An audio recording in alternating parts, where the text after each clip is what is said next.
नमस्कार दोस्तों, जैसा कि आज 2 फरवरी को आपका थर्ड शिफ्ट का एसएससी जीडी का एग्जाम समाप्त हो गया है। थर्ड शिफ्ट में पूछे गए 20 जीके के प्रश्न से अधिकतम रियल प्रश्न आपको बताने वाले हैं।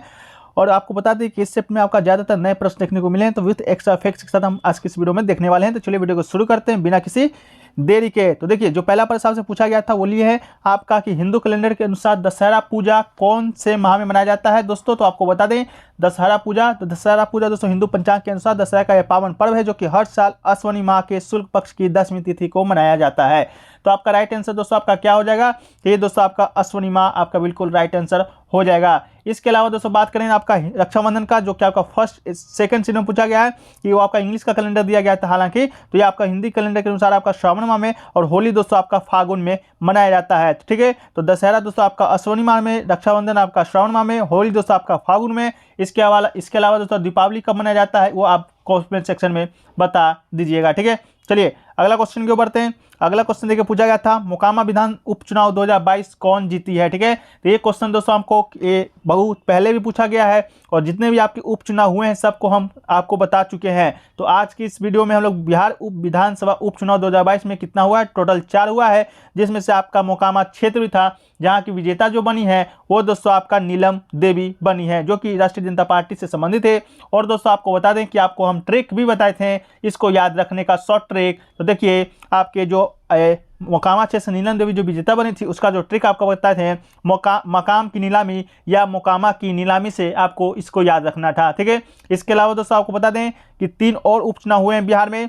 आपका सेकंड नंबर का आपका बोचहा है जो कि यहाँ के विजेता अमर कुमार पासवान बने हैं। ये भी प्रश्न आपका बन चुका है जो कि आपके राष्ट्रीय जनता दल से संबंधित है। इसका भी ट्रिक दोस्तों हमने आपको बताया था कि बोस हमारा पास हो गया। ठीक है, तो बोस हमारा पास हो गया का मतलब बोस से बोचहा को याद रखना था और पास से आपका अमर कुमार पासवान याद रखना था। इसके अलावा ये एक और ट्रिक आपको बनाए थे कि बोस अमर रहे से बोचहा, अमर रहे से अमर कुमार पासवान। ठीक है, तो आशा करते हैं कि अगला जो आपका पूछा जाएगा तो आप भूलिएगा नहीं। एक क्वेश्चन देखिए गोपालगंज से भी आपका उपचुनाव हुआ है। गोपालगंज से विजेता बनी थी कुसुम देवी, तो यहाँ के जो कि भारतीय जनता पार्टी से संबंधित थी। इसका जो ट्रिक आपको बताए थे गोपाल की कसम। ठीक है, गोपाल की कसम, आप लोग कसम खाते होंगे तो गोपाल की कसम खा लेना है कि गोपाल से गोपालगंज और कसम से आपका कुसुम देवी राइट आंसर आपका हो जाएगा। इसके अलावा एक और विधानसभा उपचुनाव हुआ था कुरहनी क्षेत्र का। कुरहनी क्षेत्र से आपका केदार प्रसाद गुप्ता चुनाव जीते थे और जो भी भारतीय जनता पार्टी से ही संबंधित है। इसका जो आपको ट्रिक बताए थे, कर से केदार या हानि होने पर केदारनाथ जी के प्रसाद करो। ठीक है, तो हानि होने पर केदारनाथ जी को प्रसाद करना था आपको, तो हानि से आपको कुरहनी याद रखना था और केदारनाथ से आपको केदार प्रसाद गुप्ता याद रखना था। ठीक है, तो आपका ये राइट आंसर हो जाएगा। ठीक है, तो आशा करते हैं कि अगला जो आपका विधानसभा से उपचुनाव से आपका संबंधित प्रश्न आएगा बिहार से तो आप सही करके आइएगा। एक क्वेश्चन देखिए पूछा गया था गौतम जो बुद्ध है वो किस कुल से संबंधित है। क्षत्रिय कुल दिया गया था, आपका वैश्य कुल दिया गया था। ठीक है, तो चलिए बात कर लेते हैं आपका। तो पहली बात तो आपका गौतम तो क्षत्रिय कुल से आपका संबंधित, तो इसका राइट आंसर आपका क्षत्रिय हो जाना चाहिए। इसके अलावा गौतम बुद्ध की बात करेंगे तो ये आपका इनका बचपन का जो नाम है सिद्धार्थ था। ठीक है, सिद्धार्थ गौतम के रूप में लगभग 563 ईसा पूर्व में आपका लुम्बिनी जो कि आपका भारत नेपाल सीमा के पास स्थित से एक कुलीन परिवार में हुआ था। ठीक है, इसके अलावा बात करें तो उनके परिवार शाक कुल से संबंधित थे जो कपिलवस्तु लुम्बिनी में शासन करते थे। ठीक है, इसके अलावा बुद्ध के जो पिता है सुदोधन प्राचीन कपिलवस्तु में रहने वाली शाक जनजाति के प्रमुख भी रह चुके थे। इसके अलावा 29 वर्ष की आयु में गौतम ने गृह त्याग किया था और समृद्ध जीवन को अस्वीकार करके तपस्या और अत्यधिक आत्म अनुशासन की जीवन शैली को अपनाया था। तो ये भी प्रश्न आपसे पूछा जाएगा कि गौतम बुद्ध ने गृह त्याग कौन से उम्र में किया था, तो आपका राइट आंसर 29 वर्ष हो जाएगा। इसके अलावा इसका राइट आंसर आपका दोस्तों कुलीन परिवार हो जाएगा। ठीक है, इसके अलावा अगला है कि लगातार 49 दिनों के ध्यान के बाद गौतम ने कहाँ पर ज्ञान की प्राप्ति किया था, तो बिहार के बोध गया में एक पीपल वृक्ष के नीचे, बोधि वृक्ष के नीचे आपका ज्ञान का प्राप्ति किया था। इसके अलावा पहला उपदेश की बात करें तो उत्तर प्रदेश में वाराणसी के पास सारनाथ एक गांव था, वहीं पर आपका पहला उपदेश दिया था जिसे कि इतिहास में धर्मचक्र परिवर्तन के नाम से जाना जाता है। इसके अलावा ये क्वेश्चन आपका फर्स्ट में पूछा गया था कि उत्तर प्रदेश के कुशीनारा में 80 वर्ष की आयु में 483 ईसा पूर्व में उनका निधन हो गया था। तो कौन से बैसाख के दिन हुआ था, तो कौन से आपका पूर्णिमा के दिन हुआ था, तो बैसाख पूर्णिमा के दिन इनका निधन हो गया था। और बताएं तो उन्हें भगवान बुद्ध का 10 अवतार यानी कि 10 अवतारों में से 8वां अवतार माना जाता है। ठीक है, तो इतना फैक्ट्स आपको गौतम बुद्ध से ही संबंधित है, जो कि आपके एग्जाम में आने वाले हैं और आप आशा करते हैं कि अगला जो एग्जाम में आएगा आप उसको सही करके आएंगे। ठीक है, एक क्वेश्चन देखिए दोस्तों, पूछा गया था कि राष्ट्रमंडल खेल में ऑस्ट्रेलिया में आपका कब हुआ था। आपके ऑप्शन में 2001, 2018, 1994 और इस प्रकार करके आपको दिया गया था।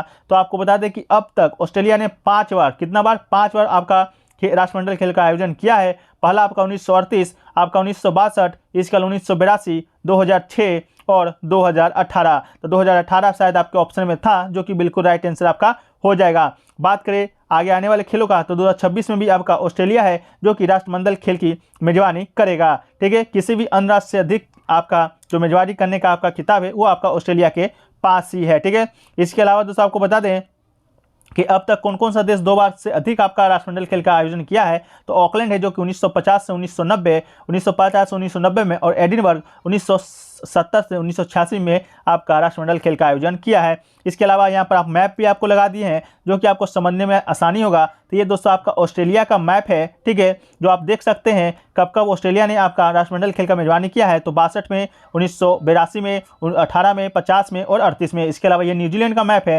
न्यूजीलैंड देख सकते हैं आपका 1974 में, 1990 में आपका राष्ट्रमंडल खेल का आयोजन किया है। ठीक है, इसके अलावा बात करें भारत के प्रदेश में, तो भारत दोस्तों आपका एक बार, मात्र एक बार 2010 में कॉमनवेल्थ गेम्स का आयोजन किया था, जो कि दिल्ली में मेजबानी कर चुका था। यह भारत के लिए सबसे सफल राष्ट्रमंडल खेल था। इसमें भारत ने बहुत सारे पदक को जीते थे। ठीक है, चलिए अगला क्वेश्चन की ओर बढ़ते हैं। अगला क्वेश्चन देखिए दोस्तों, पूछा गया था बेकिंग सोडा का रासायनिक नाम आपसे पूछा गया था। तो बेकिंग सोडा का रासायनिक नाम की बात करें तो बेकिंग सोडा का दोस्तों आपका रासायनिक नाम क्या हो जाएगा।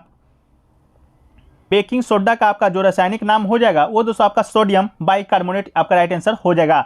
बेकिंग सोडा को दोस्तों आपका सोडियम कार्बोनेट का एक कार्बनिक यौगिक है, जिसे कि आपका मीठा सोडा या खाने का सोडा भी कहा जाता है। अब बात करें इसका अनुसूत्र का, तो अनुसूत्र दोस्तों आपका NaHCO3 आपका इसका अनुसूत्र होता है। इसका IPC नेम आपका सोडियम हाइड्रोजन बाइकार्बोनेट है। ठीक है, तो आपका सोडियम बाइकार्बोनेट इसका राइट आंसर आपका हो जाएगा। ठीक है, एक क्वेश्चन देखिए पूछा गया था कौन सा जो अवार्ड है जो कि नेशनल गेम्स यानी नेशनल गेम्स यानी कि राष्ट्रीय खेल के अवसर पर नहीं दिया जाता है। ठीक है, तो राष्ट्रीय खेल दिवस आपको मालूम होगा प्रत्येक वर्ष भारत में 29 अगस्त को हॉकी के महान खिलाड़ी मेजर ध्यानचंद को श्रद्धांजलि अर्पित करने के लिए आयोजित किया जाता है, जिनका जन्म सन 1905 में इस तारीख को हुआ था। कब? 29 अगस्त 1905 को। तो राष्ट्रीय खेल आपका उस दिन मनाया जाता है।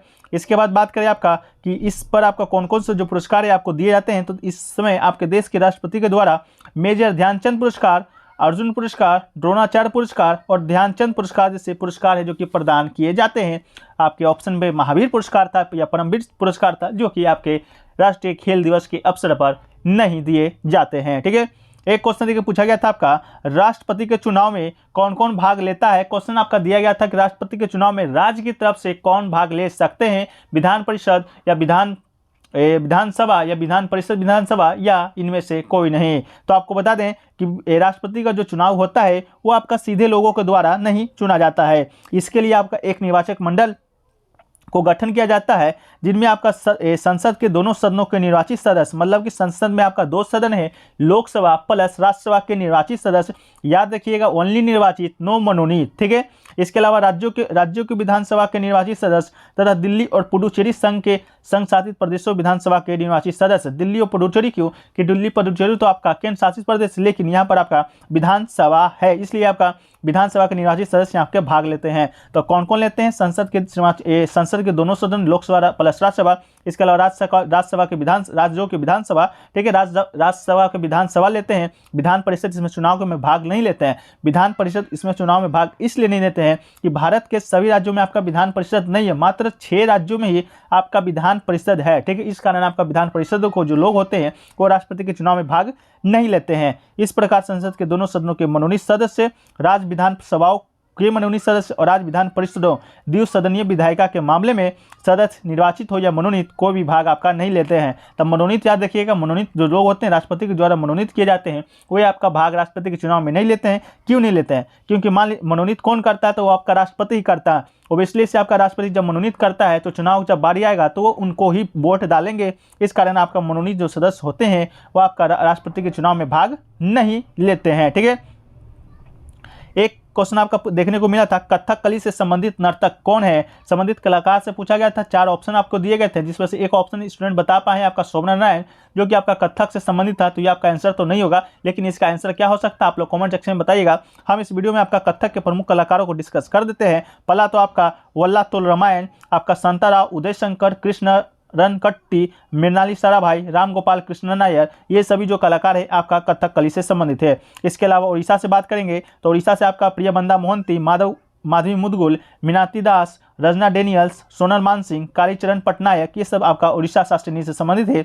इसके अलावा मणिपुर से बात करेंगे तो आपका चिंता कृष्ण मूर्ति, यामिनी कृष्ण मूर्ति या राधा रेड्डी, ये दोस्तों आपका मणिपुर से संबंधित नहीं है। मणिपुर तो आपका मणिपुर का राष्ट्रीय डांस है। ये दोस्तों आपका शायद आंध्र प्रदेश के जो कुचिपुड़ी डांस है वहाँ से आपका संबंधित है। राजा रेड्डी, यामिनी कृष्णमूर्ति और राधा रेड्डी और आपका चिंता कृष्णमूर्ति, ये आपका दोस्तों कहाँ से, तो कुचिपुड़ी, जो कि आंध्र प्रदेश का शास्त्रीय नृत्य है। इसके अलावा मोहिनीअट्टम से बात करेंगे तो मोहिनीअट्टम से दोस्तों आपका कौन है, तो आपका रुक्मणी देवी अरुणले, ये सब दोस्तों आपका मोहिनीअट्टम से संबंधित नर्तक हैं। ठीक है, चलिए अगला जो क्वेश्चन देखिए पूछा गया था दोस्तों आपका कि कौन सा जो रिएक्शन है, कौन सा रिएक्शन जो होता है उसमें आपका जो रिएक्टेंट होता है वो वापस से प्रोडक्ट बन जाता है और प्रोडक्ट से रिएक्टेंट बन जाता है। ठीक है, तो इसका तो आंसर दोस्तों मुझे मालूम अभी नहीं चल पाया है। ठीक है, तो लेकिन आपको बता दें कि रिएक्शन जो होते हैं वो आपके 4 प्रकार के होते हैं। पहला तो आपका कॉम्बिनेशन रिएक्शन होता है, जो कि संयोजन अभिक्रिया के नाम से जाना जाता है। इस अभिक्रिया में 2 या 2 से अधिक अभिकारकों से एक एकल उत्पाद का निर्माण होता है, जिसे संयोजन अभिक्रिया कहते हैं। इसके अलावा दोस्तों आपका दूसरा जो होता है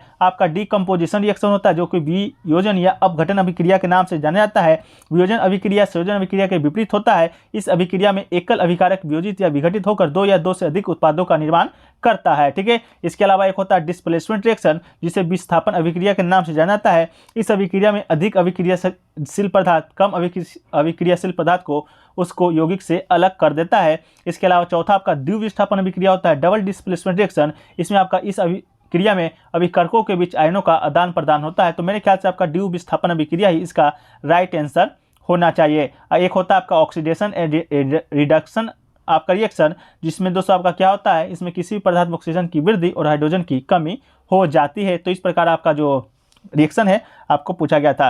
एक क्वेश्चन देखिए पूछा गया था, अंतर्राष्ट्रीय जब समझौता होता है उसमें आपका कौन कौन सम्मिलित होता है। ऑप्शन दिया गया था 2 राज्य होता है, 2 शहर होता है या 2 देश होता है। ठीक है, तो आपको बता दें कि एक अंतर्राष्ट्रीय सम्मेलन या संधि विभिन्न देशों के बीच एक समझौता है, जो कि कानूनी रूप से अनुबंधित राज्यों के लिए बाध्यकारी है। तो ये आपका 2 देशों के बीच होता है, तो इसका राइट आंसर आपका 2 देश हो जाएगा।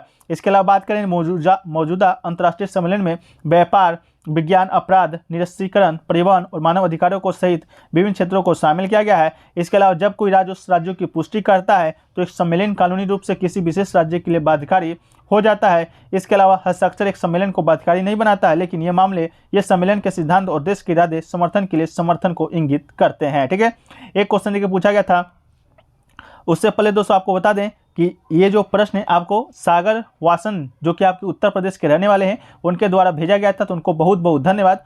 ठीक है, चलिए एक क्वेश्चन देखिए पूछा गया था आपका हरित क्रांति के अंतर्गत क्या क्या कार्य हुए थे। तो आपको ऑप्शन दिया गया था एमएसपी लागू हुआ था, उच्च कोटि का बीज का उपयोग हुआ था या अधिक उर्वरक का उपयोग हुआ था। ठीक है, तो इसका राइट आंसर आपका उच्च कोटि का बीज का उपयोग हुआ था, यह बिल्कुल राइट आंसर हो जाएगा। हरित क्रांति की बात करेंगे तो ये आपका 1960 के दशक में नॉर्मन बोरलॉग के द्वारा शुरू किया गया था। इनके प्रयास से विश्व में हरित क्रांति को जनक के रूप में माना जाता है। तो विश्व में हरित क्रांति के जनक आपका नॉर्मन बोरलॉग हो जाएंगे। इसके अलावा भारत में हरित क्रांति के जनक MS स्वामीनाथन हो जाएंगे, जो कि 1960 के दशक में भारत में भी शुरू हुआ था। ठीक है, इसमें बात करें कौन कौन सी विशेषताएं आपका हरित क्रांति से थे, तो आपका अधिक उपज देने वाली किस्म की बीज, यही आपका राइट आंसर था। इसके अलावा सुधरे हुए बीज, फिर रासायनिक खाद, गहन कृषि, जिला कार्यक्रम, लघु सिंचाई, कृषि शिक्षा, पौध रक्षण, फसल चक्र, किसानों को बैंक की सुविधा, ये सब विशेषताएं आपके हरित क्रांति के थे। ठीक है, इससे पहले दोस्तों वीडियो में आगे बढ़ें, आपको बता दें कि जो लोग भी चैनल को सब्सक्राइब नहीं उनको चैनल को सब्सक्राइब कर लेना है और नोटिफिकेशन बेल को ऑल पे क्लिक कर लेना है।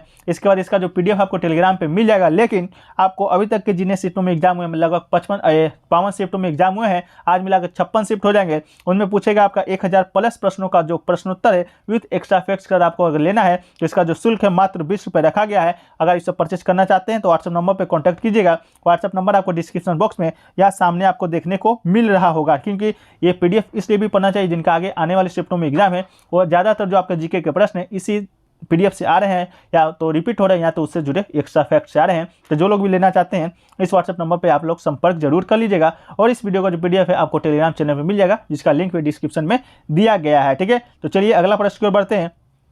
अगला जो प्रश्न आपसे पूछा गया था वो पूछा गया था दोस्तों